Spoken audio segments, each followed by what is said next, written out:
ಉತ್ತರ ಕರ್ನಾಟಕದ ಒಬ್ಬ ಬೃಹತ್ ಕೈಗಾರಿಕೆ ಮಂತ್ರಿಗಳದಾರ.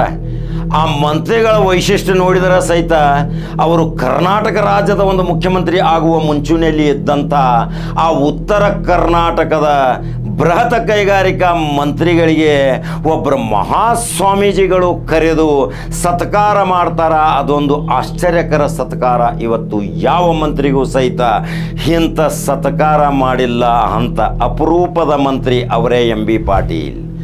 ಎಂ.ಬಿ. ಪಾಟೀಲ್ ಅಂದ ತಕ್ಷಣ ವಿಜಯಪುರದ ಜನತೆ ನೀರಿನಲ್ಲಿ ತೇಲಾಕತೈತಿ. ನಮ್ಮ ಜಮೀನುಗಳು 1 ಲಕ್ಷ ಇದ್ದದ್ದು 1 ಕೋಟಿ ಆಗ್ಯಾವ. ನೀರಾವರಿ ಸೌಲಭ್ಯ ಒದಗಿಸಿಕೊಟ್ಟಂಥ ಇದೇ ಎಂ.ಬಿ. ಪಾಟೀಲ್ ಇವತ್ತು ಬೃಹತ್ ಕೈಗಾರಿಕೆ ಮಂತ್ರಿ ಆಗ್ಯಾರ. ಈ ಏರ್ಪೋರ್ಟ್ ಉದ್ಘಾಟನೆ ಆಗುವುದೈತಿ. ಲಕ್ಷಾಂತರ ಕೋಟಿ ಇವತ್ತು ಅನಿವಾಸಿ ಭಾರತೀಯ ವಿದೇಶಿಗಳಿಂದ ತಂದು ಇವತ್ತು ಕಂಪ್ನಿಗಳನ್ನು ಸ್ಥಾಪನೆ ಮಾಡಾಕತ್ತಾರ. ನಿರುದ್ಯೋಗಿ ನಿವಾರಣೆಗಳನ್ನು ಮಾಡಾಕತ್ತಾರ. ಅವರಿಗೆ ಆ ಸ್ವಾಮೀಜಿಯವರು ನೋಡಿದಿರಿ ಆ ದೃಶ್ಯ ಹಾಕಾಕತ್ತೀನಿ, ಎಷ್ಟು ವಿಚಿತ್ರ ಐತಿ. ಒಬ್ಬ ಮಹಾನ ಮಂತ್ರಿಯ ಮೇಲೆ ಇಷ್ಟೊಂದು ಪ್ರೀತಿಯ ಮಹಾಸ್ವಾಮೀಜಿಗಳದು. ಅವರು ತಂದು ಒಂದು ಅರ್ಧ ತೊಲೆ ಬಂಗಾರದ ಉಂಗುರ ಅವರ ಬೆರಳಿಗೆ ಹಾಕಿ ಸತ್ಕಾರ ಮಾಡ್ತಾರ. ಆ ಮಹಾಸ್ವಾಮೀಜಿಗಳು ಸಹಿತ ಇಂಥ ಮಂತ್ರಿಗೆ ಒಂದು ಆಶೀರ್ವಾದ ಮಾಡ್ತಾರ. ಆ ಆಶೀರ್ವಾದದ ರೂಪದಲ್ಲಿ ಎಂ.ಬಿ. ಪಾಟೀಲರ ಸಾಮ್ರಾಜ್ಯ ಬೆಳೆಯಾಕತೈತಿ.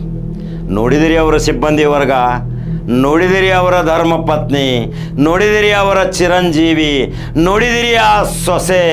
ಎಲ್ಲರೂ ಸಮಾಜ ಸೇವೆಯಲ್ಲಿ ತಲ್ಲೀನರಾಗಿ ಉತ್ತರ ಕರ್ನಾಟಕದ ಈ ಗೌಡಮಣಿತನ ಯಾವುದೇ ಜಾತಿ ಭೇದವಿಲ್ಲ, ದ್ವೇಷ ದ್ವೇಷ ಇಲ್ಲ, ಎಲ್ಲರ ಜೊತೆ ಸಮಾನತೆಯಿಂದ ಈ ಎಂ.ಬಿ. ಪಾಟೀಲರು ಇವತ್ತು ಉತ್ತರ ಕರ್ನಾಟಕದಲ್ಲಿ ಗುಡುಗಿದರ ವಿಧಾನಸೌಧ ಗಡಗಡ ಅಂತೈತಿ. ಅಂಥ ಶಕ್ತಿ ಇಟ್ಟುಕೊಂಡಂಥ ಈ ಎಂ.ಬಿ. ಪಾಟೀಲರಿಗೆ ಆ ಮಹಾನ್ ಸ್ವಾಮೀಜಿಯವರು ಉಂಗ್ರ ಹಾಕಿ ಸತ್ಕಾರ ಮಾಡಿದ್ದು ಇವತ್ತು ಎಷ್ಟು ಖುಷಿ ಅನಿಸ್ತೈತಿ. ಆ ದೃಶ್ಯ ಹಾಕತ್ತನ್ನು ನೋಡ್ತೀರಿ. ಯೂಟ್ಯೂಬ್ದಾಗ ಬಟನ್ ಹೊಡ್ರಿ, ನಂಬರ್ 1 ನ್ಯೂಸ್ ಕನ್ನಡ. ಮತ್ತೊಂದು ಖಡಕ ಜವಾರಿ ಸುದ್ದಿಯೊಂಗೆ ಬರ್ತೀನಿ. ನಮಸ್ಕಾರ.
पूरा बंद और तंदर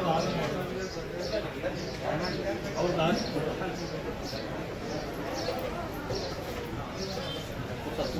कुंड्र पता